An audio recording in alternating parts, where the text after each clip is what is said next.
Good morning at 7 o'clock. We'll look at your news headlines. I'm Matt Neely on 1030 The Voice. The Pima County Board of Supervisors is changing how it conducts business following the controversy over Project Blue. Supervisors yesterday approved new rules requiring more transparency, including at least 90 days of public notice on projects tied to non-disclosure agreements, and a new environmental review policy for major developments. The board spent 3 hours in executive session, partly on Project Blue, but details remain private. Despite public opposition, the $20.8 million land sale to Beale Infrastructure remains valid. Pima County voters will soon decide whether to approve the $2.6 billion RTA Next plan. The 20-year proposal would extend the county's existing half-cent sales tax to fund road repairs, safety upgrades, and green infrastructure. County supervisors unanimously agreed to put the measure on the ballot. Supporters say the plan is key to regional growth and economic success, though some remain skeptical after delays with the original RTA. Voters will have the final say when they head to the polls, looking like March of next year. The Green Valley News reports that Rancho Sahuarita's developers cleared the way for a possible data center near the town landfill. Town staff approved the zoning amendment last month, but any project would first need proof of adequate electricity and water service. Developer Jeremy Sharp stressed no data center is planned yet, only the zoning that allows it. The decision comes amid ongoing debate over Beale Infrastructure's Project Blue, which stalled after Tucson denied water access, but the company says it still plans to build in Pima County. The Tucson Sentinel reports that Tucson transit riders have a chance to weigh in on changes to the city's bus system. SunTran is considering eliminating Route 22, which runs between downtown and El Rio Golf Course. The first public meeting was yesterday, more scheduled through September, at libraries and recreation centers citywide, plus 2 virtual sessions. Officials say the proposal comes after a system-wide analysis and community input will help shape the future of Tucson's bus routes.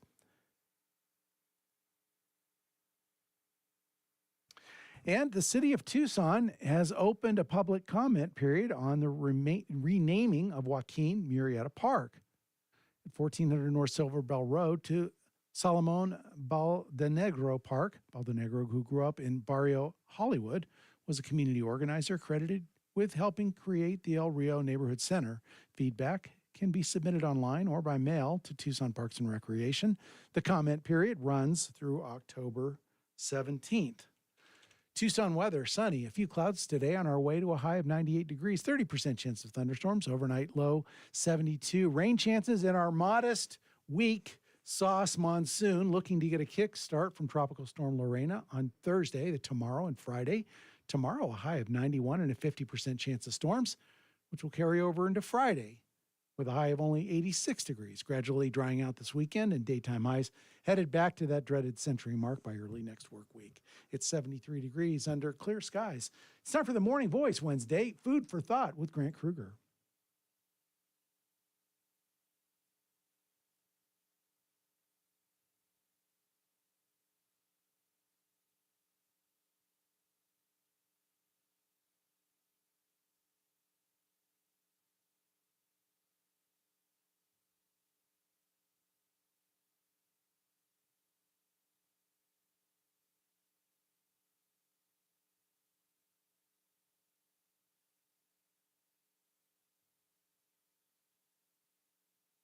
Good morning, Tucson, Arizona. Welcome to the Morning Voice. I am your host, Grant Krueger. Excited to be here with you, as always, this Wednesday, September 3rd.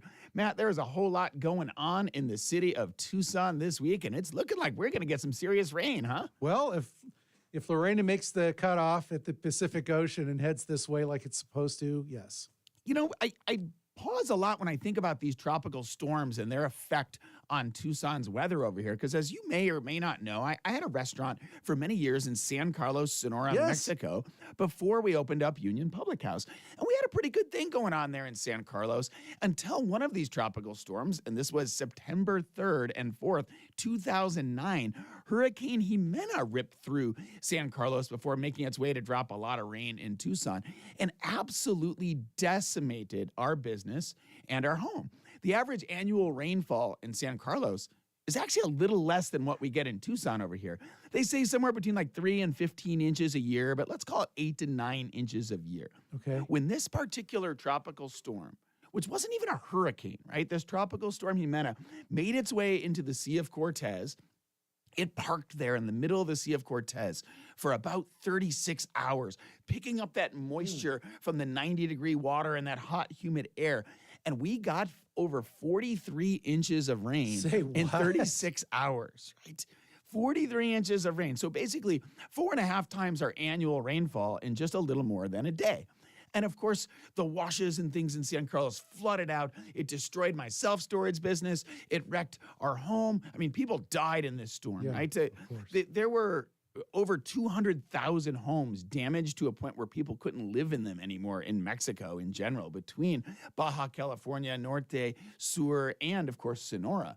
And so these storms that often give us this weather here in Tucson that are nothing more than the remnants of these tropical storms or depressions that have long since broken up over the mountains in Nogales, actually can cause a lot of devastation down there in Mexico. And this one just absolutely crippled us.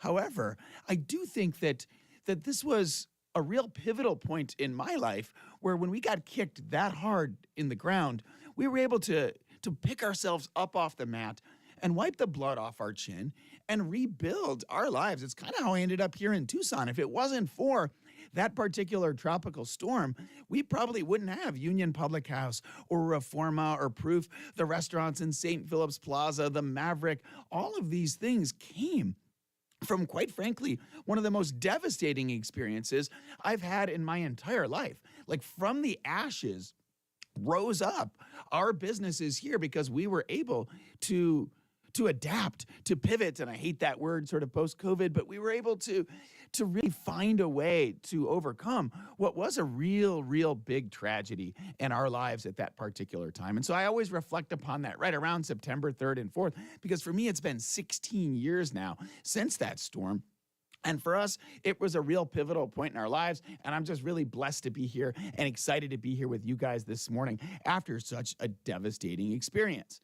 Now, what we also got to see this week was something on a more positive note, was the U of A football season returning, right? Bringing all kinds of action into Tucson. Those that had the opportunity to go down to the stadium, maybe they got a chance to see that new Bear Down Bash that's happening on the Bear Down field just north of the stadium.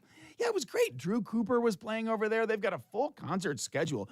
So pretty much every week there's going to be some sort of artist playing, and it starts 3 hours before kickoff. And their own little separate tailgate over there. Everyone thought that maybe this was going to cost money because there was a VIP section that included some food. And I think it prevented a lot of entry into that area. But quite frankly, it was not only free, it was a great time. It was a great setup. And I think it would be a great experience for you football fans if you want to get out there and see that game this weekend, this Saturday night against Weber State. It's a 7 p.m. game. It's only on ESPN Plus. It's not on regular ESPN over there, so you've got to have a streaming service.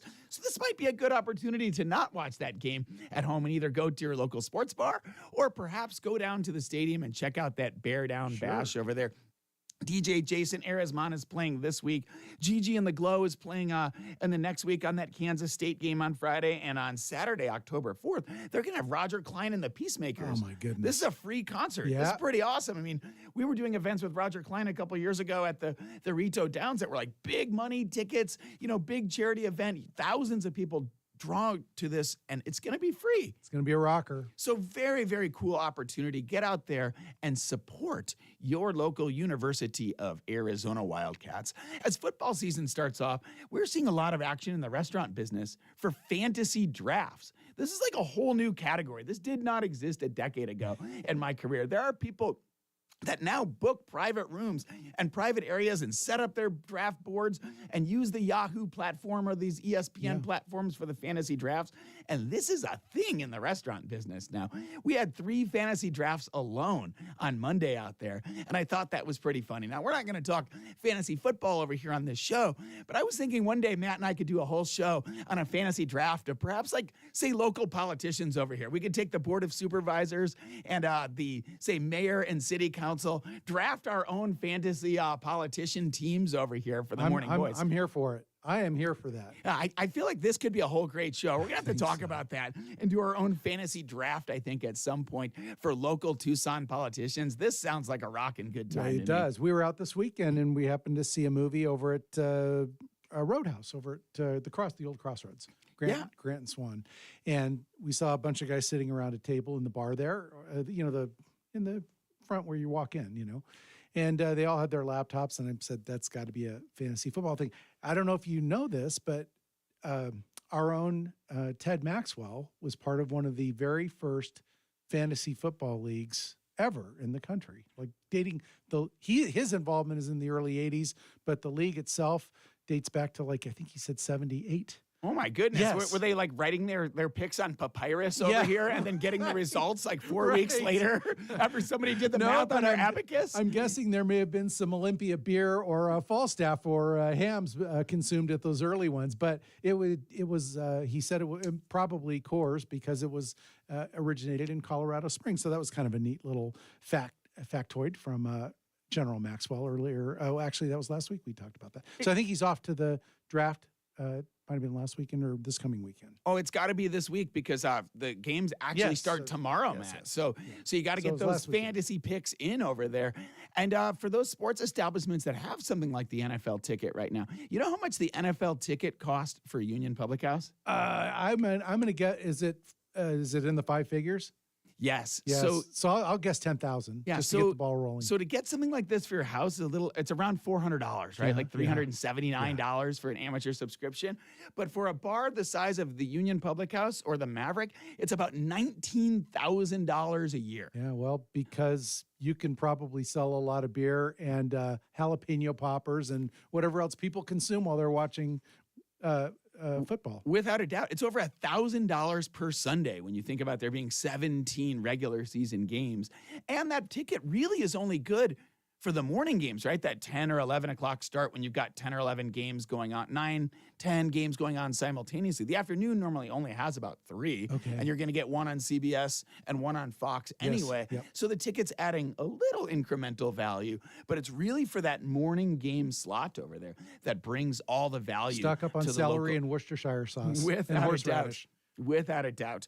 Also on the news this week, the Star Village solution still being proposed by the city council to house at least 25 unhoused individuals, right, at the 6th and Grant intersection over there.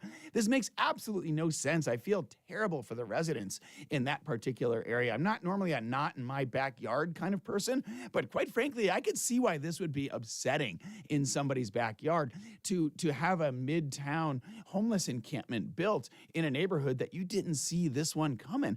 And I'm thinking a solution to this one could be something far more simple. The unannexed land that is Project Blue right now, we could make Star Village down in that neck of the woods, down by the state prison system somewhere over there. There would be far less people complaining about an encampment not in their backyard in this unused land rather than being at Grant and 6. Sure. I keep looking back to Estevan Park, where there was a kids' activity center right next to it, and parents and children had to view the aftermath of stabbings and all sorts of bad behavior. And I just think of, if you set up something like this, how are you going to police it? How are you going to, what sort of, we keep using the phrase we, meaning the city keeps using the phrase low barrier or no barrier. You do have to have some structure in order to keep the surrounding area safe and keep the people safe from each other. Without a doubt. It's going to be a real challenge for sure to see how this development pans out. There's already rumors and discussions of lawsuits happening in other states where developments like this have occurred, and the associated problems, suits over ADA access, suits over all sorts of facilities, rats, and whether there was proper running water, and all kinds of problems. And I can just see this one coming, the storm clouds, so to say, in the future. And we're not talking about the rain that's going going to hit us tomorrow or the next day. We're talking about lawsuits raining in on the city of Tucson. But when we speak of fantasy drafts, I also think of fantasy drafts of great new restaurants that have opened up in Tucson. And we come back after the break. We're going to bring on a budding young restaurateur over here that's opened up a great new Latin fusion restaurant downtown. Zeus Sainz, owner of Tabu Latin Fusion, coming up after the break. Don't go anywhere. You're listening to Grant Krueger on 1030 a.m. The Voice, your home for local news and talk.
At 7:19, with a look at your traffic and weather, I'm Matt Neely on 1030 The Voice. Traffic incident, Ina Road at First Avenue, and a crash Speedway at Columbus. On your freeways, starting to see some slowing on I-10 eastbound in the vicinity of Cortero. You'll be on your way well before you get to Ina. And on eastbound Ajo, traffic slowing from almost the Robles Pass to Mission. Tucson weather, high today 98 degrees, a 30% chance of afternoon and evening thunderstorms, overnight low 72. Tomorrow, tropical storm Lorena may be bringing us some rain, 50% chance of rain, and 91 for your high. It's 75 degrees under clear skies. Now, let's go back to the morning voice.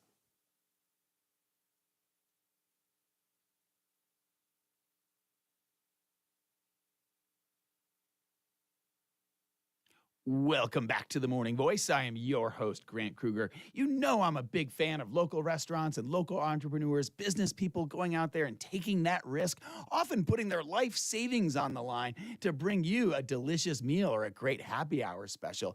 And I've got somebody live in studio that's the owner of one of the hottest new restaurants in Tucson. Give a big welcome to Zeus Sainz, owner of Tabu Latin Fusion Restaurant here in downtown Tucson. Good morning, Zeus. Good morning. How are you? I'm well. How are you today? I'm doing great. Thank you. Hey, thanks for coming on the Morning Voice with us to talk about Tabu over here. No, thank you for the invitation. Why don't you start by letting our listeners know where Tabu's located?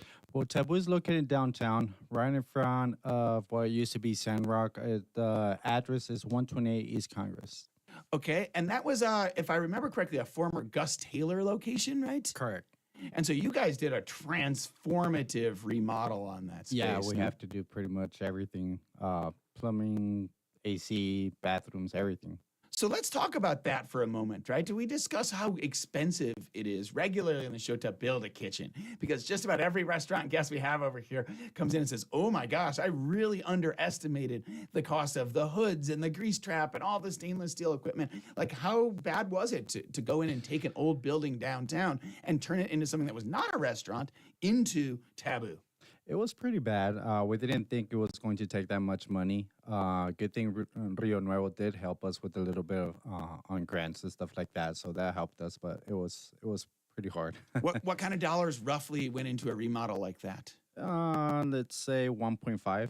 Yeah, that's a serious number over there. It's just, I mean, that's generational level wealth almost, right? Yeah. To go in and convert something that wasn't food service into it. It's why you see so many restaurateurs often just go into second or third or fourth generation restaurants.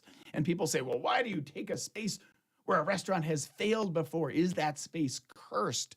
Well, no, it's just already got a kitchen and it saves me $500,000 or $1 million, right? I mean, this was a pretty transformative remodel. How long did this take? 2 years. Oh, wow. Yeah. That's a long time, too, as well, to go with that not having any income coming in at all and just everything going out, no? Pretty much. The second year was the hardest, of course. Yeah, as you get close to opening, right? Yeah. This is the pinch when all those expenses really start to roll in. You're paying a manager to, your sales are still zero. It's a pretty tough moment in any restaurateur's life over there. Yeah, pretty much. What the last 6 months, what you want to do is just open, pretty much, and just have money coming in. Yeah, stop the bleeding, right? Right. But you don't want to open too soon. If you open without having a real polish to your product or your service, you can also get beat up and get bad reviews. Exactly. But Tabu's had really great reviews thus far. So, like, you must have had some experience with this. Like, give us your background. Just like, where do you come from? How did you get into the restaurant business? So my family owns a restaurant club down in Nogales, Sonora. So that's where my background comes. In reality, we do have another business, which is a dealership. Most of our background is cars. So it was kind of hard to transition from cars to food, but my family did help, so that gave us the opportunity to do good. Well, there's a lot of salesmanship, I think, either way, both in the restaurant business and, of course, in the automotive business, right? It's a hospitality and sales-driven industry. Correct. But food is perishable, right? If you don't It's sell hard. that Chevy this week, it's still there next week. But if you don't sell the halibut or the ceviche this week, like, what's happening over there? Like, Yeah. it's not sticking around, right? Correct. The good thing is we have good people in the kitchen and stuff like that that help us direct what to do and stuff like that. So that was the good thing as well. Good chefs. Where did you find your kitchen help? People that we know. Good thing we have a lot of contacts and we know a lot of people, so we got help like that. Do you have partners in the business as well? Yeah, I have one more partner.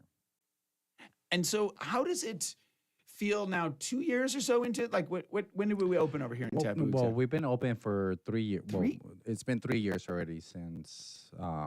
It's been 1 year we've been open, and then 3 years under contract. And so with the year and some change being open, you're kind of past the COVID period and whatnot downtown. Like, how are you feeling about the environment in downtown Tucson right now? Has a lot of movement. The only problem is, I think, with everybody agreeing, is a lot of fights downtown. Yeah, night.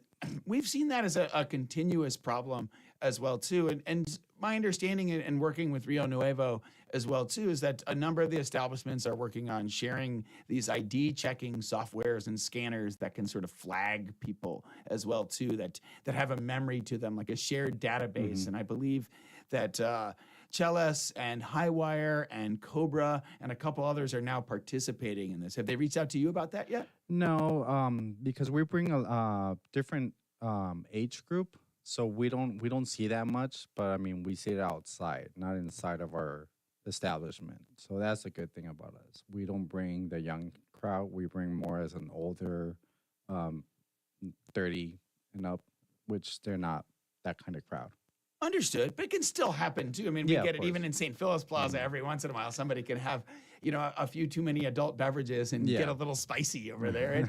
It happens in the nature of human service when you put 500 people or 1,000 people through a restaurant or club throughout the course of an evening. Like, gosh, you just get a little bit of everything, no? Correct. Yeah. But the good thing is we tend to stay away from that. So what do you think downtown could do better to have less fights and less problems? Like how can we as operators or the city of Tucson as stewards of the city do a better job of preventing this to create a downtown environment that's welcoming for everyone? It's kind of hard because I mean, in reality, it's up to our whoever's drinking not to overdo it. But more, of course, more security, of course, is always good. You don't see Sure, that around. internal security helps. I've always found, Zeus, this is a tremendous challenge because here we sell alcoholic beverages. They represent a decent portion of the sales of many different restaurant bars. And obviously we want to pay the bills. So we have this financial incentive to want to sell as many alcoholic beverages as possible. But yet we have a moral standard to also not overserve people. But how do you know? Right? Do I know before you walk into Tabu whether you've had 11 drinks before or whether this is your first one? Correct. I mean, you see it if they're stumbling or the way they talk or the way they ask for the alcohol drink or whatever they're gonna ask for. Some of them do become aggressive. Some of them are just talking nonsense and stuff like that. So that's how you pretty much know. But I mean, you won't know exactly. Yeah, I've always found it to be such a challenge because the part of the success of the downtown ambiance is the fact that there's a lot of happening bars and restaurants like Tabu down there. And you could go and park and maybe go enjoy two or three places. Hey, let's stop in for an appetizer over here and then let's go for a drink over there. And that's kind of how I see a lot of the traffic moving through downtown is this bit of restaurant and bar hopping. And that's neat, and it provides that awesome experience that I think the guests want in the course of an evening to have, Correct. an enjoyable experience in two or three or four establishments. The problem is that we're only seeing you for one or two drinks, and we don't know whether you're the engine car on that train or whether you've come in as the caboose on the back end. And I think that makes a lot of challenges. It does, but I mean, it's part of the industry, right? Without a doubt. So you're happy so far in the restaurant industry? Yes, we are happy. Definitely, we having a lot of Tucson people giving us their help, pretty much. So we're happy on that part. One of the things I love about the Tucson restaurant scene is how all the local restaurants stick together, even if we're competitors in some capacity. Even a chain, a Sullivan's came to me from across the street and they were like, hey, we're out of napkins or we're out of straws or we need this or that. Like, we're the first ones to be like, here you go, man. Oh, you need a bag and box of Coke syrup? Like, help yourself. Like, take it and get it back to me later. Oh, you need a tank of gas? And it's so neat to see the local operators stick together where we may be competitors on the playing field, but behind the scenes, we're actually friends and can break bread together. Yeah. And I think that's one of the neatest things about the industry as well, too. Well, we're going to have another segment or two with Zeus coming up over here. We've also got some great other restaurant tours popping up later on the show today. We're going to bring on Mobeen Moslem, owner of the Saddle Restaurant, and Tucson Foodie coming up around the 8:30 hour as well, too. So don't go anywhere. You're listening to Zeus Sainz and Grant Krueger on the Morning Voice, 10:30 a.m. Your home for local news and talk.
Welcome back to the Morning Voice. I am your host, Grant Krueger. Always excited to be here with you on Wednesday morning, 7 to 9 a.m. Every weekday, 7 to 9 a.m., we bring you the Morning Voice. You've got Lydia Aranda on Mondays. Oh, she's always got exciting topics. You've got Ted Maxwell on Tuesdays in his engagement hour. Ted brings in heavy-hitting politicians and civic leaders. On Wednesdays, you get me, a bit of food for thought, the intersection of business and politics here and restaurants in Tucson. On Thursdays, you've got Tom Moulton from the Southern Arizona Attractions Alliance. And on Fridays, Dr. Ed Ackerley from the University of Arizona, bringing you wonders and all the neat things happening on the campus of the U of A, where my daughter happens to be in week 2 right now at the U of A. She called me yesterday in tears that she had to spend $16, Matt, doing her laundry.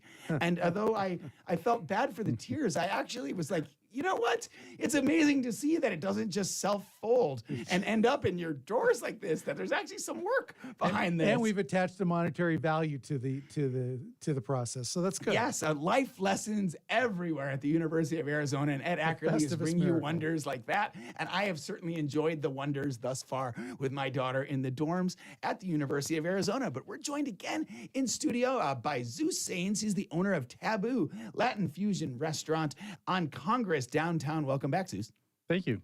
Hey, so why the downtown location? Like, why the Gus Taylor building specifically? What drew you guys to that spot where you said, that, my friend, is a winner? That's where we want to put millions of dollars to start our restaurant. Well, that pretty much was the only thing open for the concept that we wanted to, and it had enough room and space and all that. That's why. How many square feet, more or less, is the Tabu space? It's about 6. Like 6,000? Yeah, it's a big space. I mean, it's deep. Those downtown locations don't look as big from the frontage because they're narrow, but they're deep and they go back a long way. That is a nice looking space. I'm following along at Tabu. Tabu Bar Tucson. Yep. TABU. That's a beautiful space you got there. Thank you.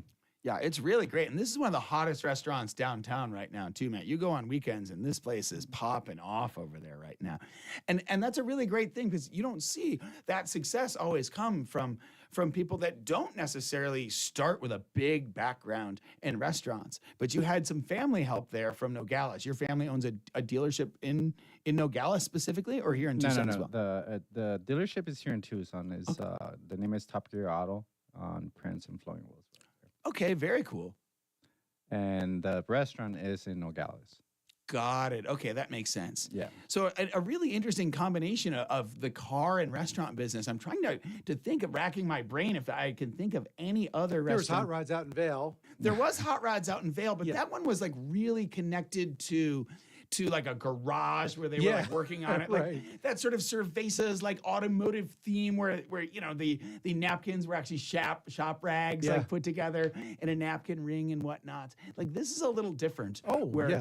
Where you've got like the family connection in the local auto business and a local restaurant as well too. I literally think that's a first. And I got another one for you. Pepe's Tire Shop, the erstwhile Pepe's Tire Shop and Taco Place down on South 6. That was a great place. Right, and I guess not on the same par as this, but if we're doing the car restaurant fusion. Yeah, I mean, there's been service centers and things like that turned into restaurants. That's a real challenge, too. You want to talk about an ugly phase 1 environmental report and, trying to get through health permits to make something like that happen. But I can think of that service center that's now, I think, the ATL Wings location, right? They were on the show back a while back as well, too. And then there's Ugly But Honest Pizza as well, too, right? That was a car dealership in the 5 Points area, just opened up. Carriage House. Yeah. Was a dealership. Look at that. Hey, look at us. We're putting it together over here. I like it. On the fly. So you thought this was the one, like this was the location, 128 East Congress. This is the south side of Congress, right? Yes. And this was it. Like, you've got a lot of competition in that neck of woods, though, too, right? There's an awful lot of restaurants around you. What did you do to be different? How did you differentiate Tabu's menu from other restaurants on Congress? Just picking the drinks, trying to have something that downtown doesn't have, putting the live music on Sundays as well, that brings different crowd that other bars have. So on your webpage, right, it says Tabu Bar, Latin fusion and tequila mixology. Give me a rundown of what you're doing with like tequila and mezcal to differentiate the product. We just pick the different drinks from Mexico Def and stuff like that. Have different mixes here in Tucson. We try to have a lot of variety for tequila and mezcal. That way we can offer things that Tucson doesn't have. I love it. But there's definitely a lot of Mexican restaurants in Tucson. No secret, right? I've got a Mexican restaurant as well, too. Like there, I feel like we've all got one somewhere over here. So like, what's the formula that you found to be successful to differentiate yourself from, say, an El Charo down the street or a Chelas or something where there's a heavy hitting competition? Some of those names have been around for a long time as well. Correct. Yeah. It's pretty much all that comes down to the service and the food. Try to serve different things. I mean, we all serve the same thing, the chimichanga and stuff like that. Just trying to make it fun and have a different taste, of course. You found a lot of success in nightlife, though, too, as well, right? Like, there's a Yes. good bar draw to Tabu. Like, it's sexy. Like, this is a nice-looking restaurant. Yes, definitely. So the idea started as just a club, but then we had the space for the kitchen because the space is pretty big. So we decided to bring the kitchen in, but our license is actually for a club. Right, so you've got the Series 6 license, like the bar license. So like what we have at the Maverick, where you're like not legally required to sell food like a restaurant license would be. For the listeners out there, a restaurant license would be required to sell 40% food Correct. as part of their gross to keep that license. And it's a much easier and less expensive license to get. There tend not to be a lot of protests for a restaurant license, right? Everybody wants a restaurant near their house. It's an amenity, but not everybody wants a bar necessarily. Exactly. And so like they can be a little more challenging to do. Not so much in the downtown area. There seems to be pretty much an acceptance on Congress Street, right? That there's going Yes. to be happening bars. And in fact, I think that sort of rising tide raises all ships down there, where there's just enough successful bars that you could Uber down there and enjoy an evening with your friends. Correct. What are the busiest nights of the week right now for Tabu? Like, where are the hot times to go check this one out? Definitely is Saturdays at night after 9, and then Sundays live music. We have live music. It starts at 4. Oh, that's great. What kind of bands do you have come play on Sundays? It's more Latin. They do play all kinds of songs, English, Spanish, and all that, and it's pretty nice. We have a lot of people in. Very cool. Being so close to the Rialto, do you see a lot of traffic on those concert days as well too, like coming in? We definitely do. We try to have the live music whenever they do their own concerts. That way we can have the people and have some entertainment for them.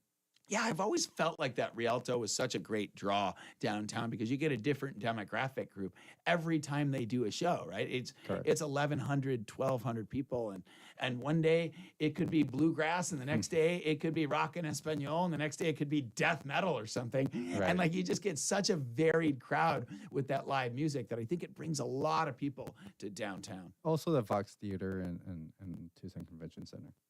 Yeah, I think both of those ones as well, too. The Fox, I'm really interested, Zeus, in that Fox remodel to see how they're going to really grow that, because their idea is to have this rooftop bar. I mean, if you've seen the plans of that, it is grandiose. Like, this is a serious, serious development. Tucson downtown is gonna grow pretty quick, and they have a lot of ideas. There's another bar coming in soon, I believe, and right in front of us.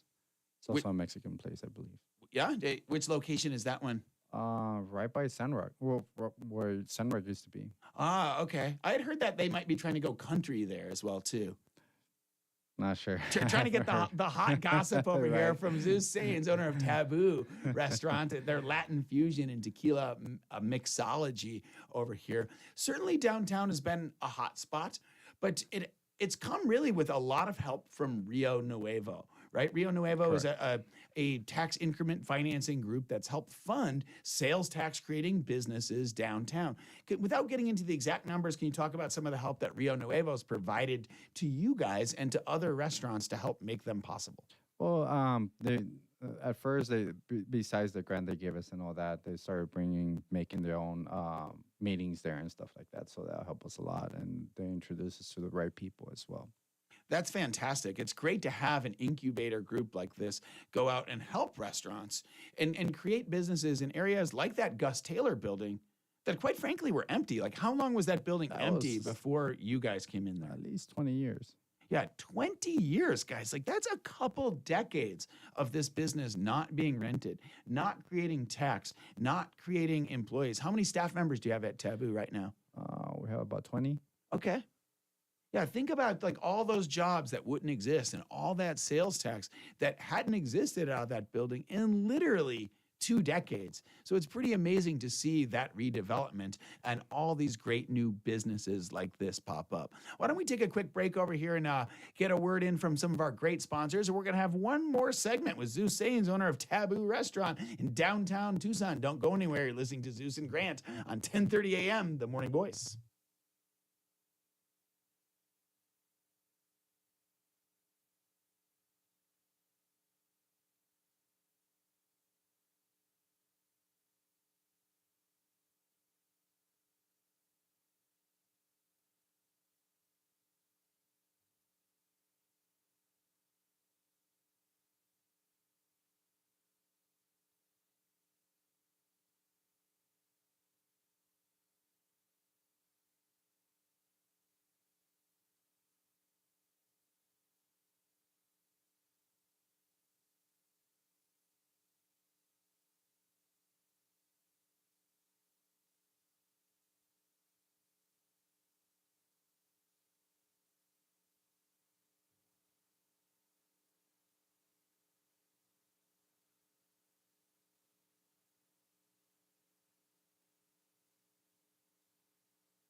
At 7:47, with a look at your traffic and weather, I'm Matt Neely on 10:30 The Voice. Accident at Speedway in Columbus. Still working a crash at Ina at First Avenue. On your freeways, slowing on I-10 eastbound between Twin Peaks and Sunset Links, slowing on I-10 westbound between Wilmot and Alvernon, and still some slowing on eastbound Ajo from Old Ajo Way to Holiday Isle. Brief slowing on I-19 northbound between Valencia and Drexel. Tucson weather, high today 98 degrees, 30% chance of afternoon and evening storms. Overnight low 72, 91 for your high tomorrow, and a 50% chance of storms. Bring it. Tropical storm Lorena at 75 degrees under clear skies. Now back to the Morning Voice.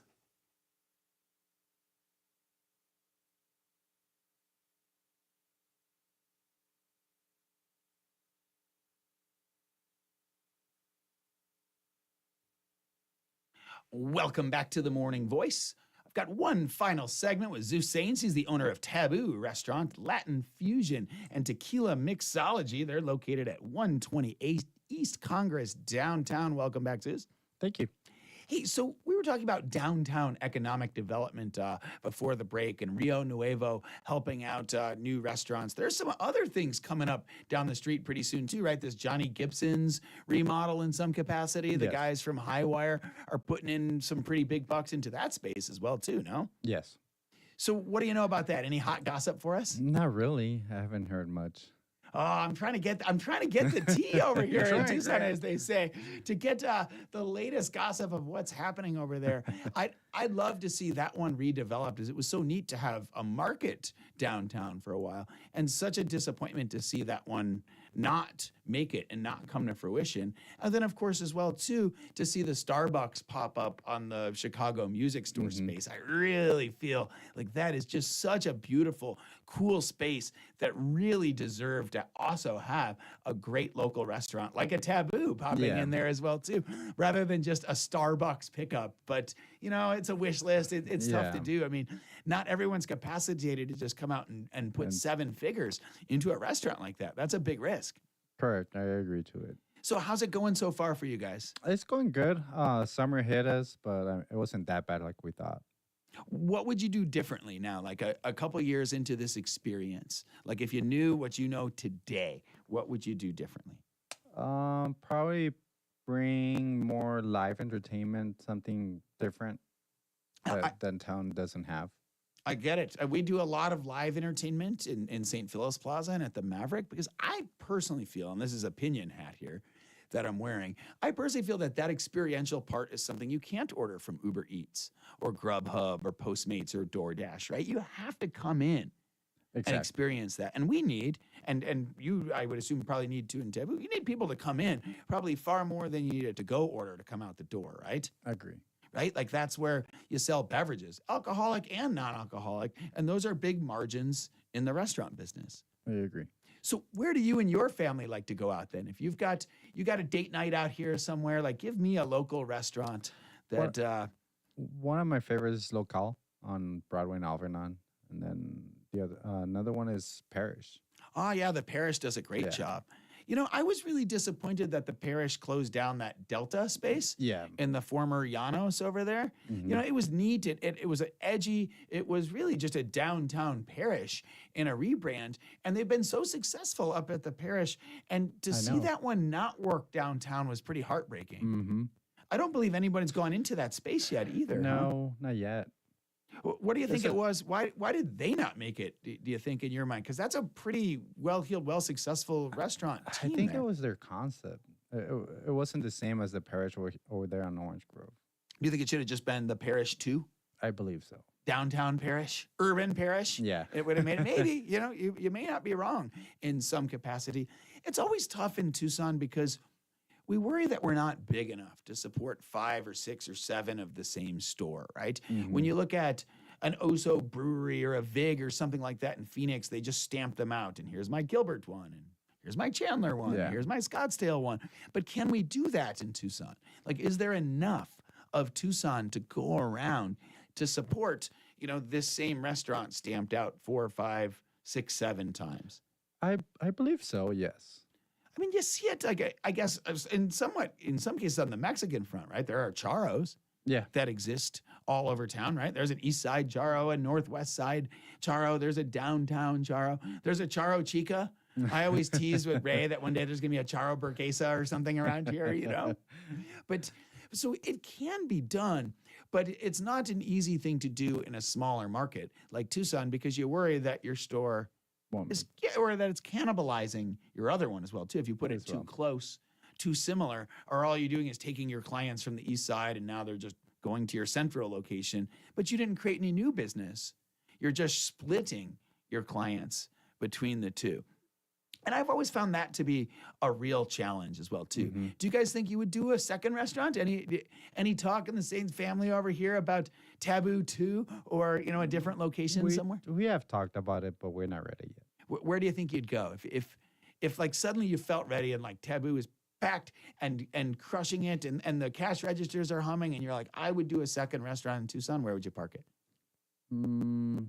Somewhere by North Side. North side. I like it. Little St. Philip's Plaza action over there. You Next know, to we can you. talk about it. No, not really. More towards Soar Valley and stuff. More as a bar, chill bar than anything. I think there's a lot of demand for growth in that area. I've talked to both the Oro Valley and the Marana Chamber of Commerce, who've been heavily looking for other restaurants. And I hypothesize, and maybe this is true, maybe it's not, but I hypothesize that we don't get the bar growth out there because of lack of population density, right? Like a wealthy older constituency that goes to bed early, and aggressive DUI enforcement. True, but also Miranda is growing a lot. Yeah, I think too that's going to be a spot where we're going to see pretty significant restaurant growth Yeah. over the next few years. If you stuck a gun in my head and said pick the next winner out there, I think it's that northwest side in I Marana. agree. There's coming also. They're doing some downtown Miranda, something big. I saw Yeah, that. they're supposed to have a number of local restaurants on there and kind of create like a Western facade. And there's supposed to be these like big new like neon cowboy or something visible from the freeway as well too. That's Scott Steitler and Rudy Dabdoob and crew, right? That are Yeah. doing that one. The same guys that brought us the AC Marriott and are bringing us the Moxie downtown as well. So wishing those guys a whole lot of success over there because they've invested an awful lot of money downtown and sounds like they're investing an awful lot of money in Marana as well too. Yeah.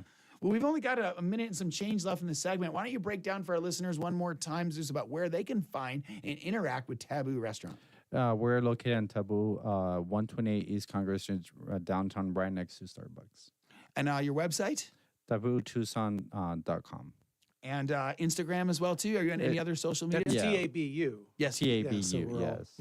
Thank you, Matt. Appreciate that. And where'd you guys come up with that name, Tabu? I got it from Cancun.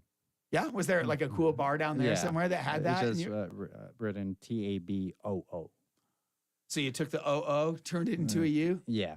No pretty much. copyright No violation over copyright. there. I like it. Well played. That's good.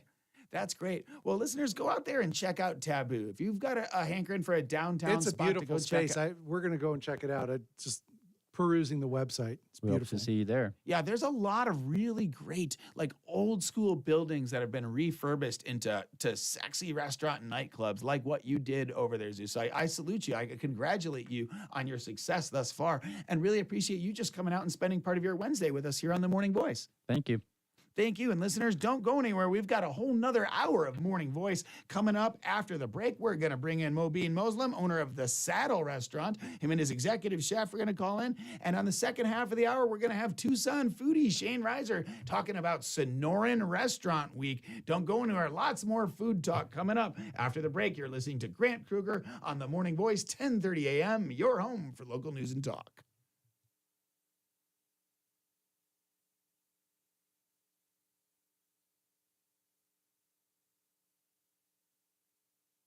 A reminder, you can follow us on Facebook or YouTube. 1030 The Voice is the Facebook page, and on YouTube, it's 1030 The Voice for the YouTube channel. We'll see you there.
At 8 o'clock, with a look at your news headlines, I'm Matt Neely on 1030 The Voice.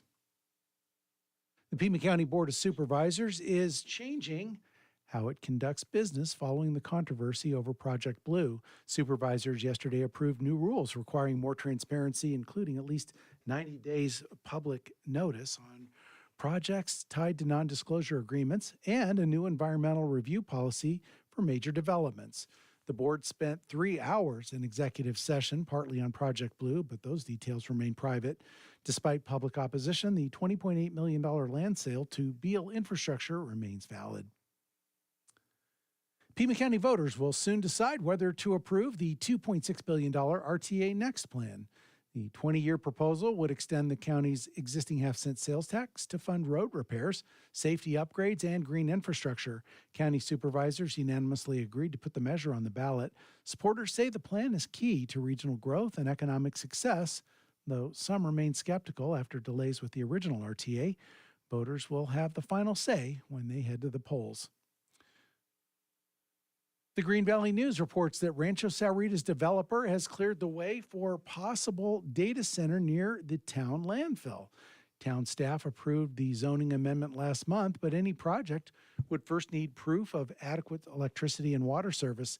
Developer Jeremy Sharp stressed no data center is planned yet, only that zoning allows it.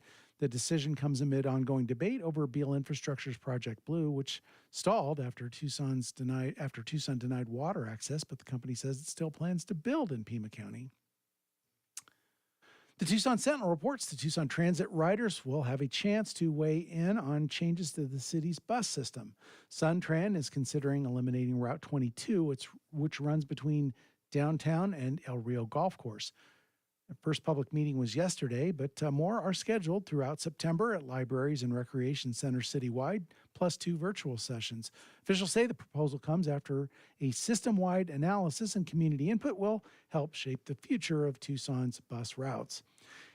And the city of Tucson has opened public comment period on renaming Joaquin Murrieta Park at 1400 North Silver Bell Road to Salomon Baldenegro Park. Baldenegro, who grew up in Barrio Hollywood, was a community organizer credited with helping create the El Rio Neighborhood Center. Feedback can be submitted online or by mail to Tucson Parks and Recreation. The comment period runs through October 17th. Tucson weather, sunny, a few clouds today on our way to 98 degrees, a 30% chance of afternoon and evening thunderstorms, overnight low 72. Rain chances in our modest monsoon are looking to get a kickstart from Tropical Storm Lorena tomorrow and Friday. Tomorrow, a high of 91 and a 50% chance of storms. That chance of storms carries over into Friday with a high of only 86 degrees, gradually drying out this weekend and daytime highs headed back to the century mark by early next week. It's 80 degrees under clear skies. Now, back to the Morning Voice with Grant Krueger.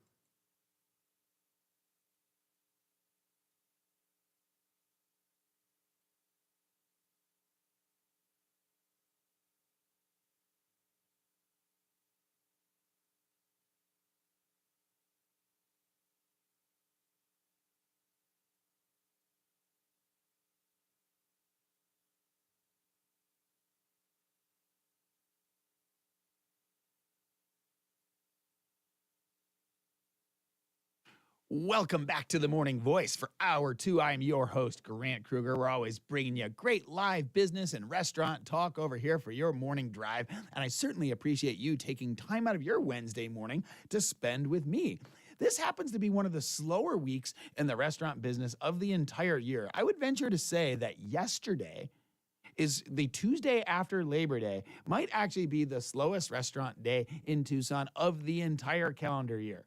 No kidding. When you go the Tuesday post Memorial Day or the Tuesday after Labor Day tend to be, after a 3-day holiday, everybody has barbecued. They've taken that extra day. We even have a banger of a day on the Sunday night before because that Monday is a banking or school holiday and everyone's got it off. It's almost like an extra Saturday. Yeah.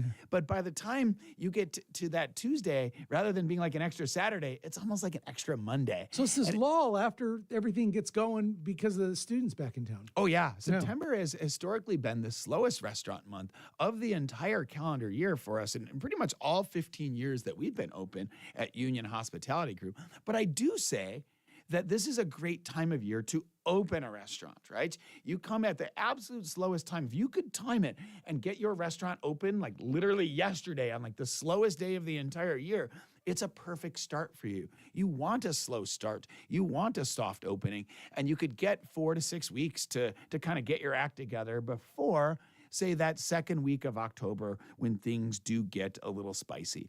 As we talked about a bit last week and the week before, there's still a couple restaurant openings popping up around town. Red Bird Kitchen is finally open, and the reviews thus far are pretty good. They've opened up in the former Flores Market / Rincon Market space, right? 6th Street and Tucson. So right next to where Bob Dobbs is. And so now there's quite a bit of local restaurant bar. You've essentially got Bob Dobbs, and then you've got Sonoran House, which is far more than the original Sonoran House. This has got a bar restaurant component to it now, too. And then you've got Red Bird right next to that. So essentially, there's 3 sort of new American-y restaurant bars going on, all inside of this same block now. And then right across the street, you've got Borderlands, the last remaining Borderlands. And while certainly I don't want to call a death watch on the Borderlands over here, I have a feeling that they're bringing a knife to a gunfight right now against 2 well-heeled and new operators in a far more visible space that's got substantially more parking as well too. And so I wish all of those guys all the success in the world. We'll get Sergio back on from Redbird. He was on about a year ago or so on our show from the OG Redbird. I didn't want to bother him this week on our restaurant opening. As you can imagine, that's a kind of a stressful time in someone's life over here. But in the next couple of weeks, we'll get him to take a stab at coming on the show and telling us about what it was like to open up in the former Flores Market and Rincon Market space over there in Sam Hughes. I bet they're going to have a lot of success in that neighborhood. I think that people will be really excited to see that one popping up as well, too. And as well, 313 Pizza, getting good reviews thus far. It's an online-only concept done by Renee's Organic Oven folks on the east side. They're doing Good folks. 313pizzaandconies.com. For those that aren't paying attention, 313 happens to be the area code from my hometown of Detroit, Michigan. And so they're bringing Detroit-style pizza. This is the same thing that Transplant Pizza did or still does on their Speedway location. Think that really thick crust pizza that has cheese, Wisconsin brick cheese, all the way to the edge of the pie, cooked in cast iron pans, lined with lard, if you're doing it right, at least, like creating a delicious, crispy edge to the pizza. And so they're bringing recipes brought to you by like Buddy's Pizza, like a real famous pizzeria in Detroit that did that style. I think you could even like buy Buddy's Pizza at Costco, like frozen, in the same way you could buy White Castle or something like this. But they're bringing great style Detroit pizza and conies. The Coney dog, of course, is sort of the official food of Detroit, Michigan, in the same way that we have Sonoran dog wars between, say, like BK and Güero Canelo. Detroit had infamous Coney dog wars between Lafayette and American Coney Island restaurants. And which one you like better says a lot about how and what you are as a person. So I'll be interested to try out 313 Pizza and Conies. It's a pickup-only concept right now, sort of done as like a ghost kitchen style out of the Renee's Organic Oven space over there. So if on a Detroit-style pizza, is that by definition focaccia crust or not? I didn't know if that was actually what the crust was on a Detroit style. I've seen that. It's not upfront. The Detroit style crust is supposed to ferment in the pan. Gotcha. And it rises if you do it right. Some places par bake them to sort of stop that fermentation. It saves money and dough that way. But you end up with like this window of time that the dough is usable because it's rising, right? It's not leavened enough, and then it hits this perfect amount, and then of course a few hours later it's overblown and overdone. And so you've got to pre-line those pans and sort of let that dough rise if you're going to cook it the correct way, at least for this Detroit-style pizza. And the sauce goes on top as well, too, Matt. So it's cheesed all the way to the edge, and then you do stripes of sauce over the top as opposed to underneath the cheese. So a little bit different style over there. So Thanks for making me hungry, Grant. Excited to see that one popping up over here in the Old Pueblo. As a former Detroiter, still near and dear to my heart, the Motor City. Let's go give those guys a try. A local crack at Detroit Pizza and Coney Dogs with the 313pizzaandconies.com. As well as we talked about tailgate time popping up for sure. At the first hour, we were discussing the U of A's Bear Down Bash.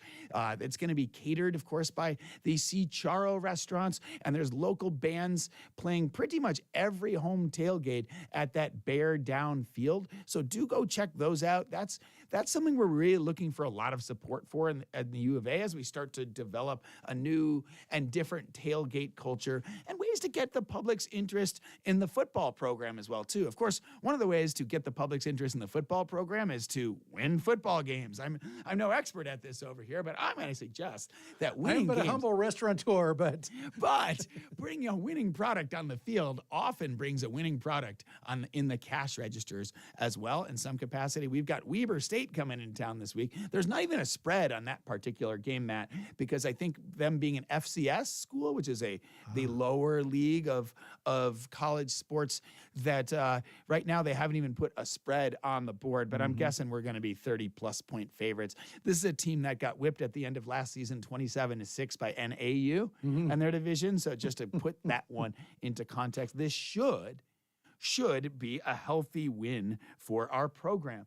As well, starting up tomorrow is a pop-up taqueria on University and Park.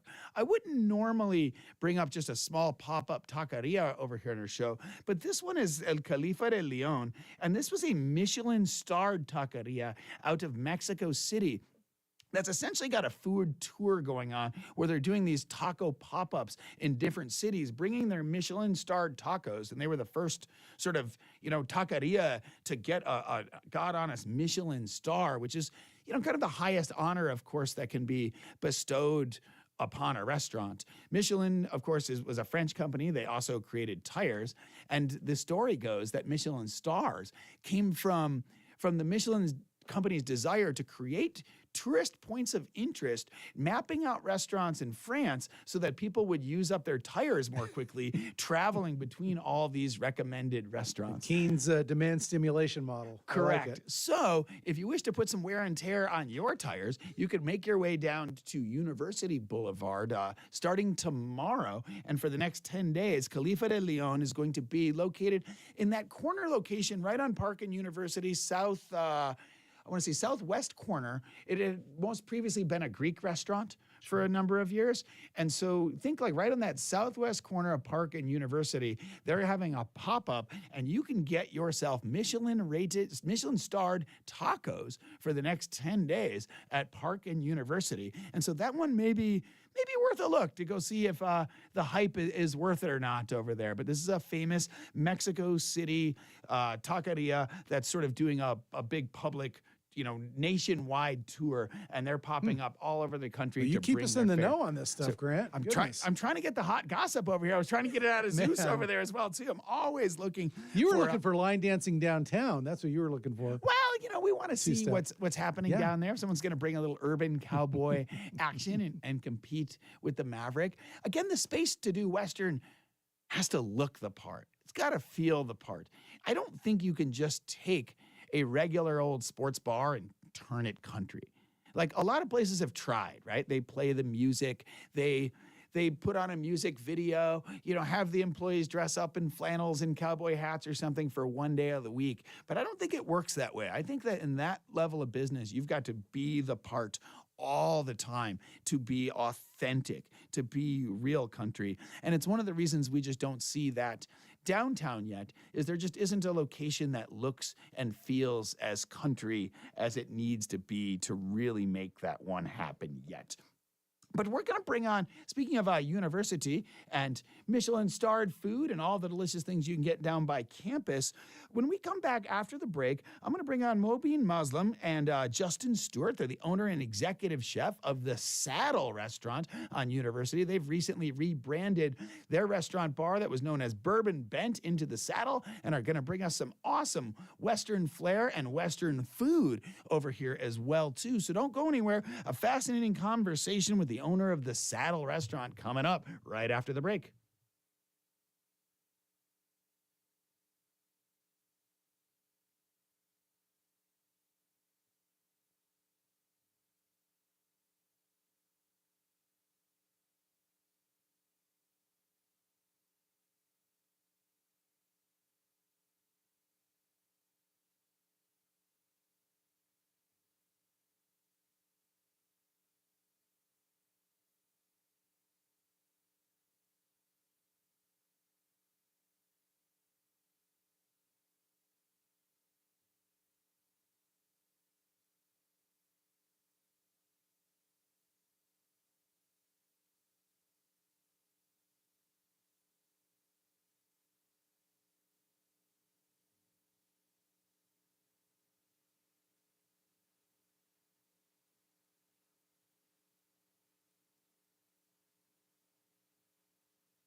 At 18 minutes after 8 o'clock, with a look at your traffic and weather, I'm Matt Neely on 1030 The Voice. Traffic hazard Houghton at Old Vale Road. Another McGee and Oracle crash at Speedway in Columbus, and they're still working a crash at Ina and First Avenue. On your freeways, slowing on I-10 eastbound, off and on between Cortero and Sunset Links. I-10 westbound, slowing between Craycroft and Valencia. You'll be back on your way well before you get to Alvernon.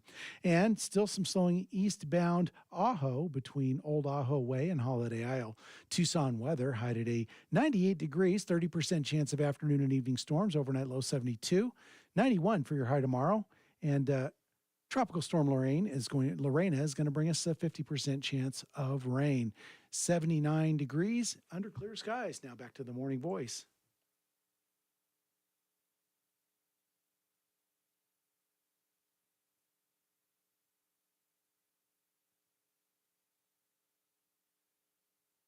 Welcome back to the Morning Voice. I am your host, Grant Krueger. Love talking local restaurants with you over here. Before the break, we were talking about local country bars and whether there was going to be something downtown country, but there happens to be something on University Boulevard right now, country. We're going to have a little country talk from one country bar and restaurant owner to another. Welcome, Mr. Mobeen Moslem, owner of the Saddle Restaurant on University. Good morning. Good morning, Grant. Thanks for having me. Hey, thanks so much for coming on the Morning Voice today.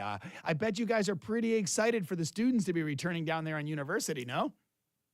Super pumped. You could just feel the energy level just, increase, and the atmosphere is amazing, and it's just really fun to have football back in and the students back on campus. It's a great experience. Without a doubt. Why don't you break down for our listeners where your restaurant is located exactly? Awesome. Thanks, Grant. So, yeah, we're the Saddle, located at 820 East University Boulevard, right in the heart of Main Gate Square. We're, I would say, north of Gentle Ben's and west of some of the old staples like Frog and Firkin and No Anchovies. So, yeah, right in the middle of Main Gate Square. As our resident restaurant historian, that place has formerly housed Pasco, it was Ramiro Scavo's restaurant, and before that, many moons ago, it was Cafe Paraíso, if I remember correctly.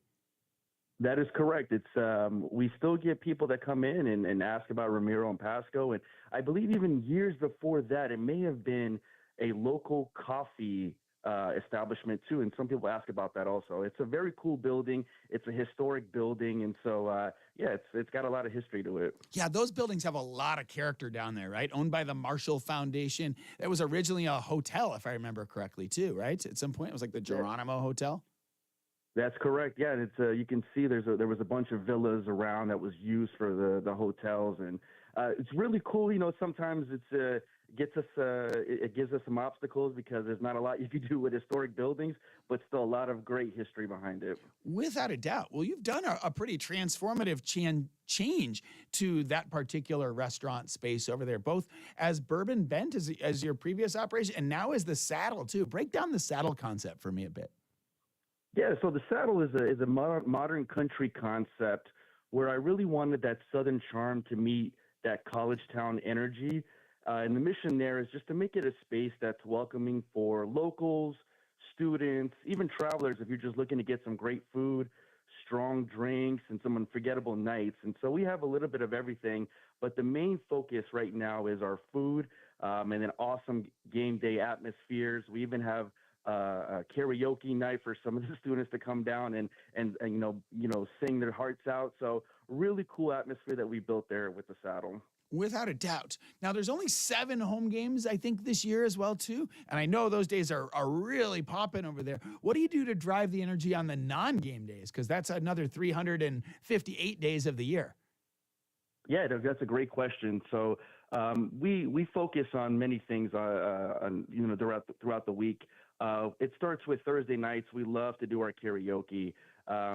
We get a lot of great demand for that. High energy students love to have fun with that and enjoy karaoke. Then we move into Saturdays. Saturdays we are really sports driven, so we open up early on Saturdays for actually soccer. We're one of the few places that open up 7 a.m. and show a lot of the soccer events. Oh, so you're doing English Premier League games and stuff then, too. Yeah, English Premier League. Yep, we have a fun Chelsea group, supporters that come in and support us. So that's been really great. And then On Sundays, we're also a local Buffalo Bills bar for the T-Town Mafia backers. And so that's some of the things we're doing with some of the local sporting groups to help drive some traffic into. That's awesome. I've always wanted to open early for the English Premier League stuff. I'm a big fan. I'm an Arsenal guy myself, in full disclosure. But I've always found it so difficult to open up a restaurant back at 7 in the morning when you were just open at 2 a.m. the night before, which meant you were cleaning up till 3:30 or 4 or 5 a.m. And by the time you think about cleaning and prep, like that's a vicious turnaround time, no? It is. It really is. But thank goodness we have a great staff, and they're really dedicated, and they want to see the place succeed. And so everybody contributes and makes sure that they're doing their part to make sure that we're ready for the next day. Also, How many team members do you have right now working for you at the Saddle? we have about 15 team members that work for us. So that's another reason why it's a little easier for us to have that turnaround. We're not as a big of a space, so. But we have 15 team members all dedicated to see us succeed. Awesome. So you were telling me before the show over here about your new executive chef, Justin Stewart. What kind of culinary fare is he whipping up over here for us?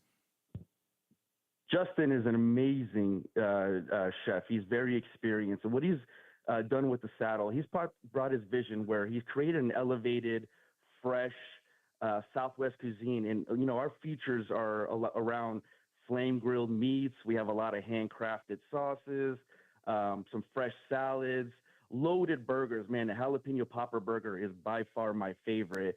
And we have a few signature entrees. And the main thing here is it's all from scratch, packed with bold flavor, just like Justin wanted it to. So it's a really cool menu, delicious, and I'm really excited about it. I love it, man. That sounds great. You guys have some specific drink specials or anything for the college kids to lure them from the even bigger restaurant bars right next door? Like, what's the game plan there?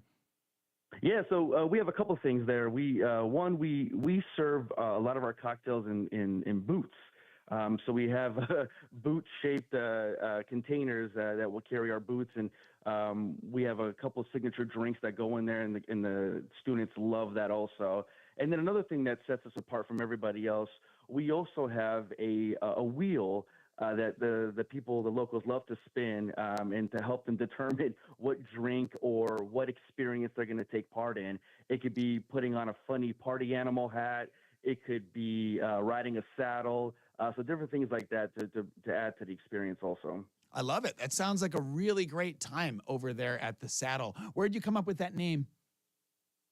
The Saddle, I wanted to create, I wanted it to still be country theme after Bourbon Bent. And so I wanted something short and sweet, because, with the college students, everything has to be short and sweet, almost like an Instagram video really quick. And so I decided to just go with the Saddle there.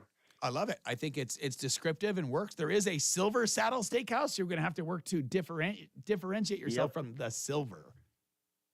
Yep, no, that's correct. And that's, a lot of emphasis and resources are going towards my Google SEO and those type of things to help us differentiate from that too. Yeah, I get it. There's a Union in San Diego, and I still get people all the time. They're like, "Hey, is that your new place in San Diego? What are you doing on the beach over there?" And I'm like, "I wish, brother. I got a ways to go before we get to that one, I think."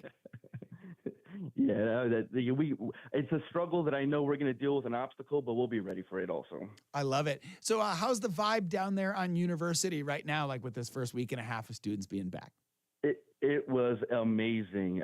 It really, you can feel the difference, see the difference.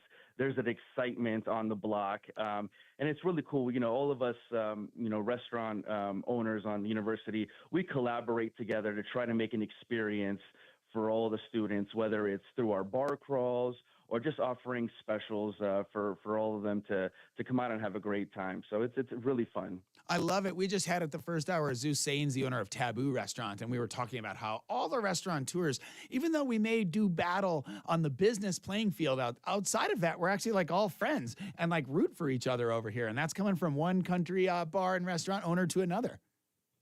Oh, absolutely. And we have that same support on University Boulevard also. And you've been great yourself offering me resources. And it's a great community that we have. Little things simple as last week we shared a reel about the Saddle, and it's coming and it's here, and and Gentle Benz took the video and shared it to their 30,000 followers. So it's really cool to see that collaboration and support on the block. I love it. And we love Rich from Jello Benz. He's been on multiple times here on the show with us as well, too. We've only got about a minute left, Mobeen. Why don't you break down for our listeners where they can interact with the saddle, your Facebook, web pages, all that good stuff? Hey, absolutely. Thanks. So our website is thesaddleaz.com. You can find our menu, make reservations there, see what we're all about. And our Instagram handle is the same also, the Saddle AZ, where you can see a lot of the great content and live footage that we have, some of our food pictures. So I would suggest everybody going on there. And Grant, if I may, I just want to say, thank you for having us on this platform. You've always been a leader in the restaurant industry, and the fact that you always help us navigate through this tough industry with support and resources is amazing. So thank you to you also. No, thank you for spending part of your Wednesday morning with us, Mobeen. It's Mobeen Moslem, owner of The Saddle. Go visit these guys. They're over at 820 University. They've got some great Western fare for you from Chef Justin Stewart. Thank you, Mo, for spending part of your Wednesday with us. Thanks for having me. Take care. Don't go anywhere, listeners. We've got a whole nother half an hour of food talk coming up. We're going to bring on, after the break, Mr. Shane Reiser, Tucson foodie. We're going to be talking Sonoran Restaurant Week. You're listening to Grant Krueger on 10:30 a.m. The Voice, your home for local news and talk.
Welcome back to the Morning Voice. You know, as always, we love just these interviews with local restaurateurs over here, like guys and girls putting it all out there on the line, opening up their dreams and their own establishments. It's so neat to see. And Putting $1.5 million on the table and say, bet it all on red. Good for him, man. I feel blessed to even sit in the same room with all these guys and girls over here and just love talking local food with everybody. But as much as I know about the local food scene, my next guest over here has more local food knowledge on his little finger than I pretty much got in my entire adult body over here. I'd like to welcome the Tucson foodie, Mr. Shane Reiser. Good morning, Shane.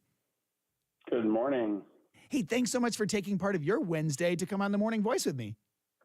Hey, thanks for having me on here, man. I'm excited to talk about Restaurant Week. Yeah, let's do it. So Sonoran Restaurant Week coming up in just a couple days over here. Why don't you give us the high-level breakdown for our listeners that don't know what Sonoran Restaurant Week is and is all about?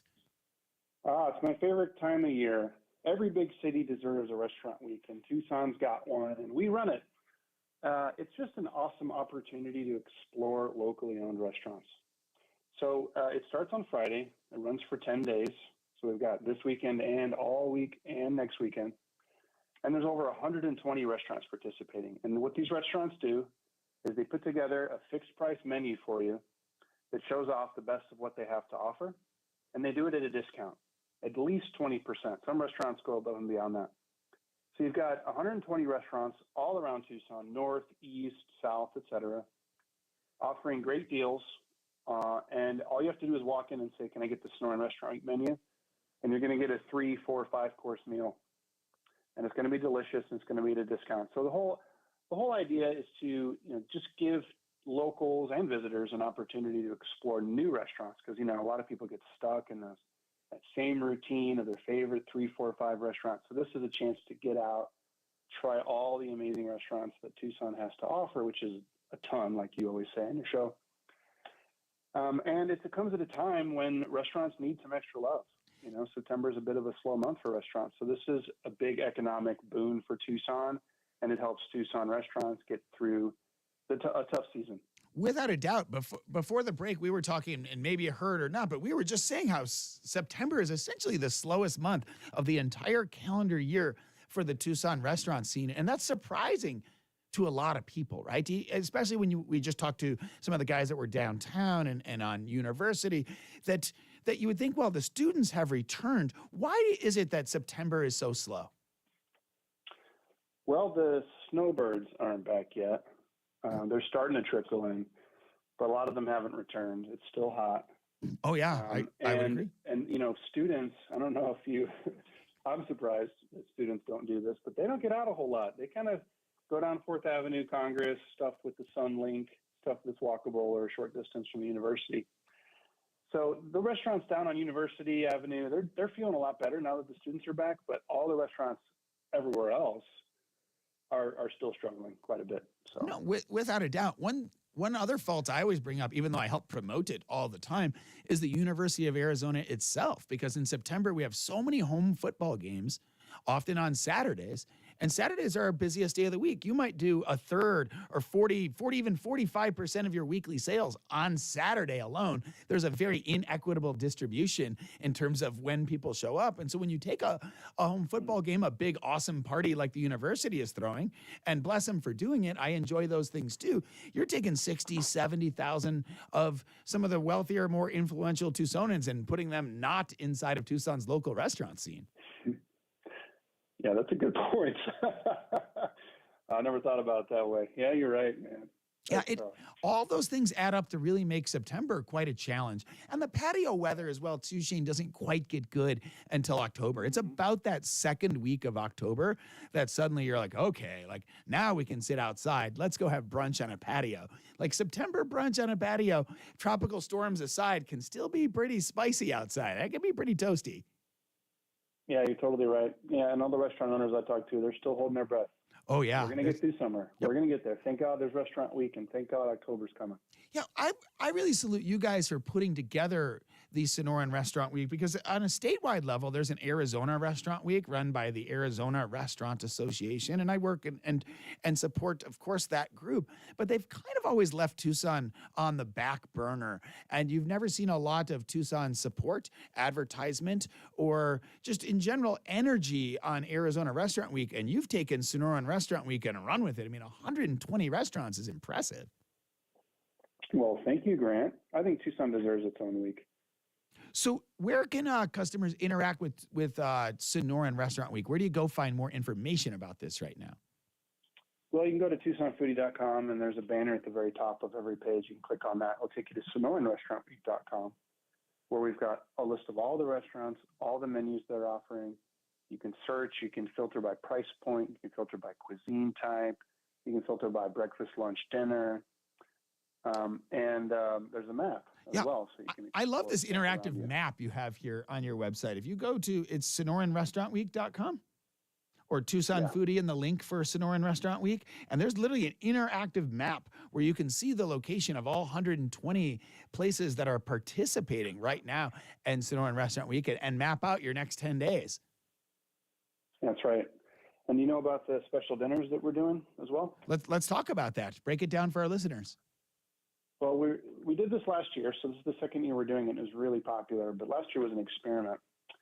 And we've just asked a small group of restaurants to offer a very special dinner each night, just one night of each of the 10 days of Sonoran Restaurant Week. So there's 10 special dinners happening, and you can see the lineup of those on SonoranRestaurantWeek.com.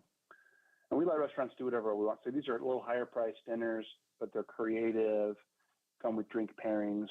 Just an additional thing to get more people to go to restaurants, but also just a new fun way to experience those restaurants for participants, for attendees. No, it's always so fun to have a course meal like that because it takes away a whole lot of stress of ordering and what do you want? What am I going to get? It's just like hop in for the ride and just let the restaurant take you down a culinary journey. I'm a big fan. I love doing that. Yep. Yeah, sure. I don't think we actually have enough course meals for the regular in Tucson over here. It's kind of unfortunate. You see it in bigger cities so much more often than you do in Tucson. You think it's just because of our aging population over here? Maybe the snowbirds don't have as big of appetites, or what do you think that? Why do you think that is? I think restaurants are afraid to do it. The ones that do it do well. Hacienda del Sol, the Coronet, Augustin Kitchen is going to start doing wine dinners every month. They're constantly selling out. Tucson Foodie produces a dinner every month. We sell it out every time. So I think there's plenty of appetite to do more course dinners in Tucson. So I think just more restaurants need to take the chance and give it a try. No, I love it. I think that's a great idea. I'm going to have to follow my own advice over here and look to start to offer some pairings like this even more on the regular. We're participating, of course, with Reforma Restaurant as part of the group over there. But I do think in general, like having some sort of course pairing is just a really neat way to order and really takes just a lot of that stress off of ordering off of you. Too large of menus actually stress me out, Shane. Like I can't go to like a Cheesecake Factory level restaurant and look at a 9-page menu with advertisements. And it's honestly too much.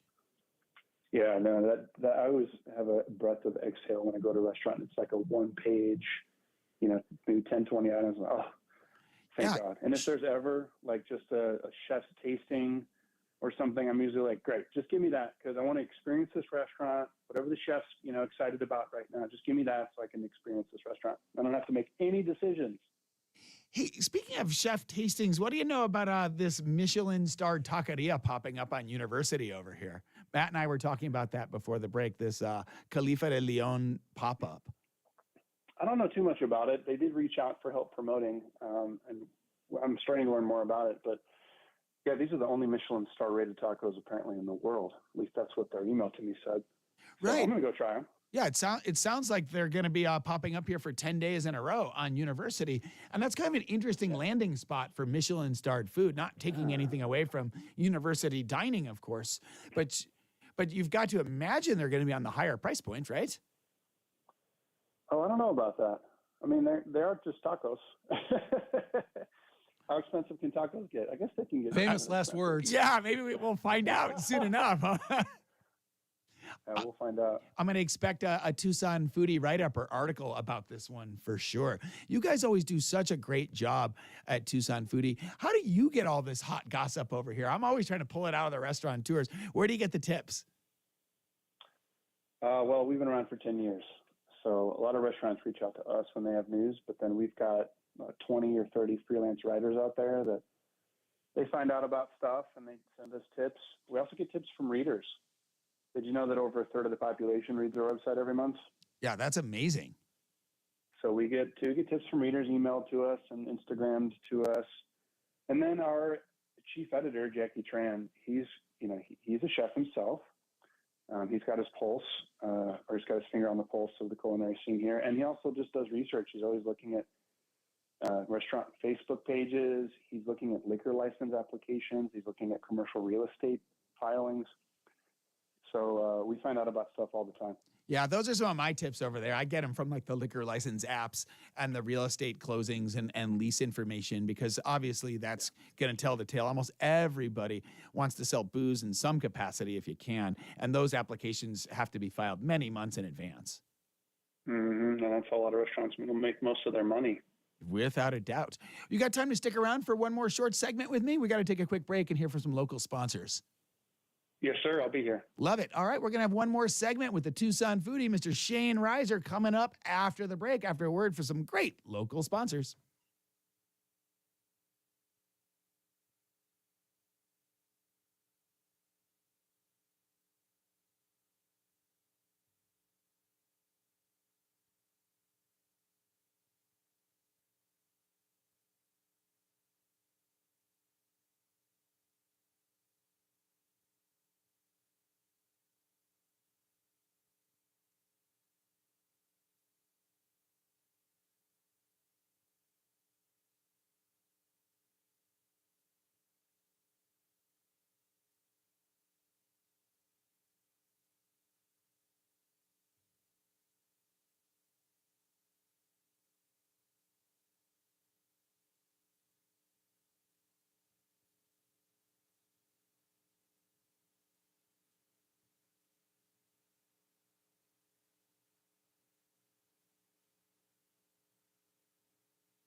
At 8:49, with a look at your traffic and weather, I'm Matt Neely on 1030 The Voice. There's a traffic hazard, Grant and Swan.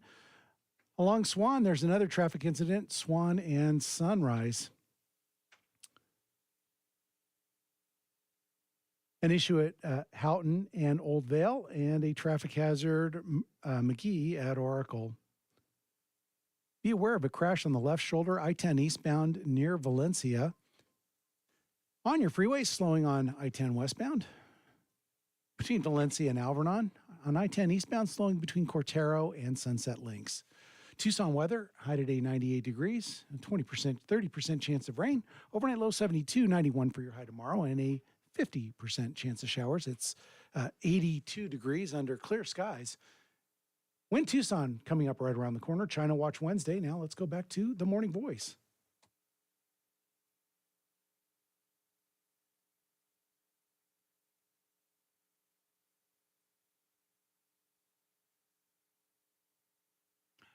Welcome back to our final segment of the Morning Voice. We've got one more segment with the Tucson foodie, Mr. Shane Reiser. Welcome back to you, sir.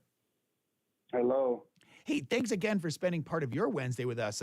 Before the break, we were talking about Sonoran Restaurant Week and the over 120 restaurants that are going to be participating over the next 10 days. And this starts on Friday. So do get out there to Shane's website and take a peek at TucsonFoodie.com. Shane, you're always bringing the hot restaurant news over here. What are some latest, greatest openings, some great things that you and your staff have tried recently that we should know about?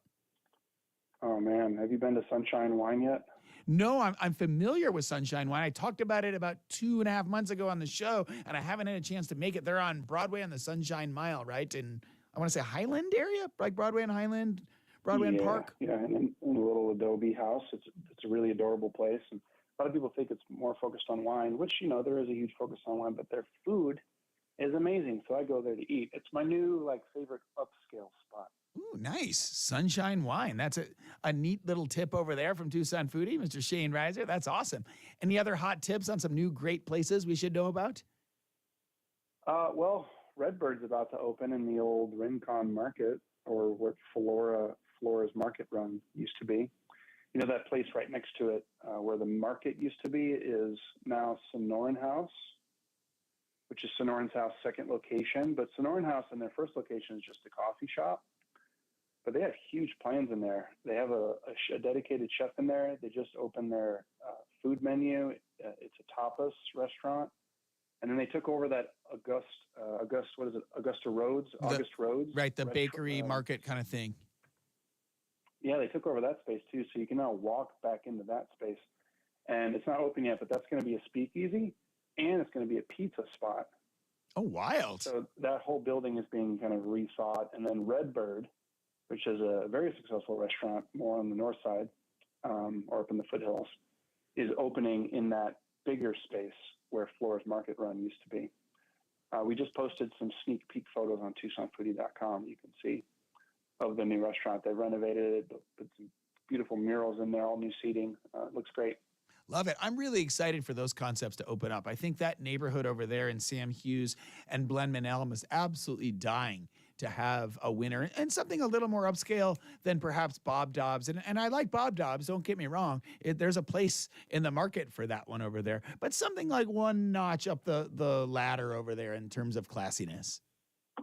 Yeah, I totally agree. And it's already got a couple of winners over there. Tumerico, literally the best restaurant on Yelp in the country last year, which is crazy. Not even vegan restaurant, #1 restaurant on Yelp. Blows my mind. So right across the street from that. So that really should be a foodie hub, and it is turning into one. No, I think it's going to be. When you've got Sonoran House, Redbird, Bob Dobbs, Tumerico, Borderlands probably a little shaky, quite frankly, given they've closed a number of locations, and that's a tough parking spot there too. Yeah, the new general manager of that just the Sam Hughes spot reached out to me. He's got some plans to pick it back up. So hopefully we see some movement there. Well, I think the rising tide raises all ships to a certain degree as well, too. You get a hot new restaurant. There's a wait for tables. You pop in to some other place and get a drink and stick around. I mean, I think that there is a synergy. Restaurants can absolutely support other restaurants around them. The market likes that. Yeah, that's totally true. That's always been my belief too. Rising tide lifts all boats. Yeah, you think you want to be the only kid in town on this one, but I don't really think you do. I think it's actually great to have competition around and near you and just become, quite frankly, a food hub. And you guys are definitely the food hub of the internet over here and have your finger on the pulse of the Tucson food scene better than anybody else in the industry. That's what we try to do, man. Well, why don't you break down? We've only got about a minute and some change here left in this segment. Break down the Sonoran Restaurant Week one more time for our listeners. Yeah, Sonoran Restaurant Week kicks off this Friday, September 5th through the 14th, 10 days. So over 120 restaurants participating. And the whole idea is to go explore restaurants and do so by saving a little bit of money.